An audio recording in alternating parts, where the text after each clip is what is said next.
это они. Разве где-нибудь Аллах упомянул о физической силе, о том, кто хорошо дерется, кто запугивает людей, о тех, у кого имеется оружие, большая дорогая машина, богатство? Разве упоминаются они? Всевышний Аллах говорит не о них.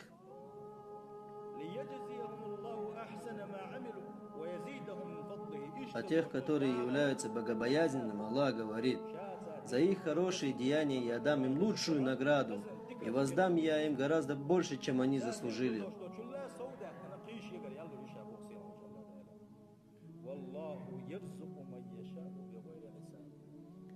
Всевышний Аллах и без спроса дает пропитание, кому пожелает.